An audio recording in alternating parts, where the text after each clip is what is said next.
had a mentor, one of the height of the spiritual staring. He just said, come to the. You see those ladies there? One of them is your wife. Pick one of them. I don't like them. A few days after, they were doing deliverance. Make I talk, I don't talk. There have been people who said, God said, you are my husband, and they were wrong. And guess what? They were saying that whilst the right person was around them. And they, you get what I'm saying? You see, when I'm trying to teach people who have been in church for a long time wisdom, sometimes you look like the Antichrist. That's the anointing.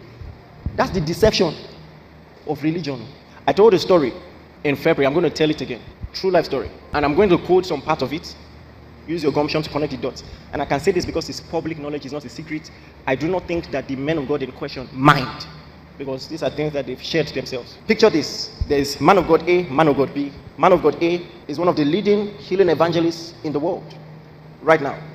Usually wears white. He's not Nigerian. Now, he's in a relationship and he wants God to confirm it. And so he does something out of the box. He says, I just want to be doubly sure, so I'm going to put out a fleece.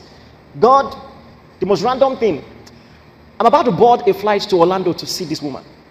If she's the one, let her bake me a cake. She has never baked for me before, but let her bake me a cake. Now, funny thing is, as he landed in Orlando, the woman looked at him and said, hey, before I say what I'm about to say, don't keep your hopes too high. I've never baked before, but I just had a hunch to bake for you. It might not be the best, but I just wanted to do that for you. Green flag. The marriage still spoil. Yes. I'm headed somewhere. I'm saying this respectfully.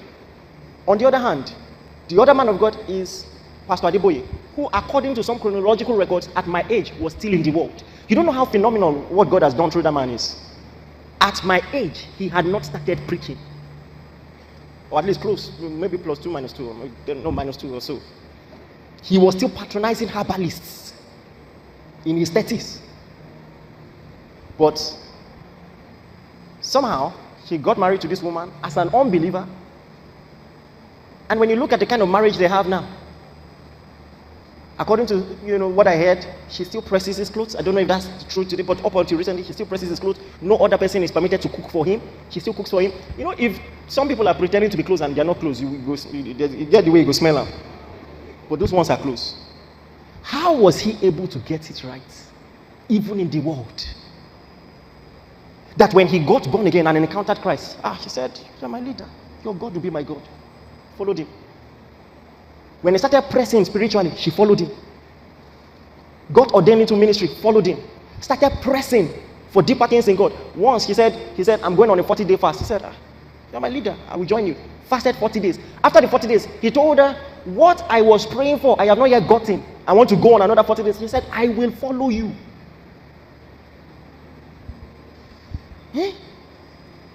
So, why is it that somebody picked from the world had a happy home? Many are picking in church and are in trouble. You're not ready for this conversation, no? Can I talk? Ladies, if anyone comes to you and said, God said, you are my wife, ask them, okay, that's God. What do you say?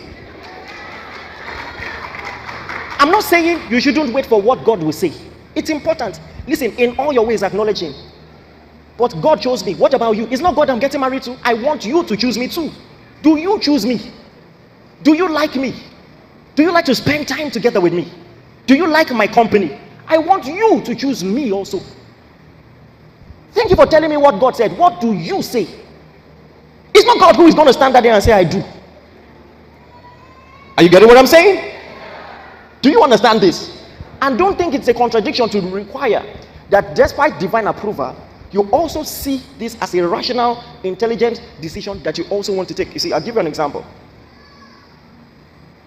David had 2 reasons why he wanted to fight Goliath. And what he said before Saul was different from what he said to Goliath.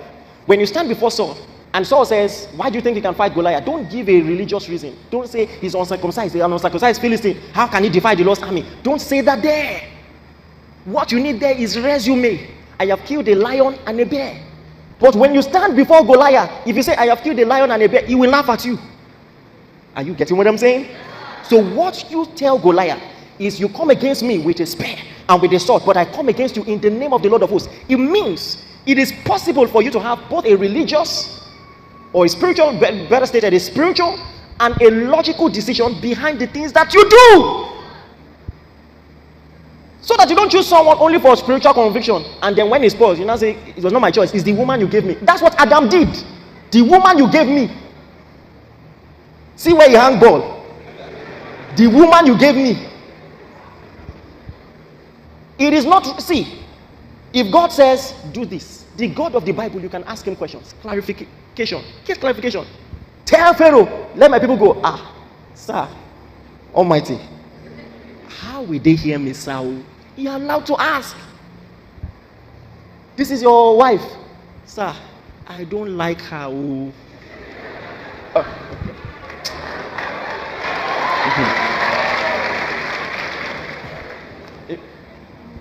I will tell you as much as you can take. I know what I'm saying. I had a mentor in those days. One of the height of the spiritual staring. He just said, come to the. You see those ladies there? One of them is your wife. Pick one of them. There was none of them that I had known before. Sir, can I pick one of them? Sir, can I pick one of them? You know, and you see, I know what I'm saying. For many people, this is their definition of spiritual depth. No questions asked. The spirit is moving. I don't like them. One of the people, few days after, they were doing deliverance. Make I talk, I don't talk. Somebody was praying for her. He said, the demon said, I'm not going. So the person brought anointing oil, was speaking in tongues. He grabbed the anointing oil, drank it. Said, I'm not going. Agbero demon. He said, I'm not going. He said, now the papa put me in a covenant. So I'm not seeing. That one is small, like to cast out demons is peanuts by the grace of God. But why God not tell you? Say at least there is work first. So what is suspecting? This man of God go put people in trouble. I can say this because, of course, we're all young, including the man of God, so we've grown. It's something if I see him, we can laugh about.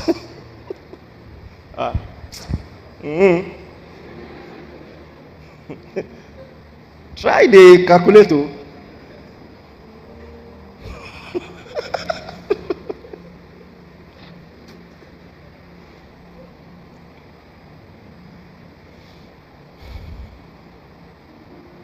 Are you listening to me?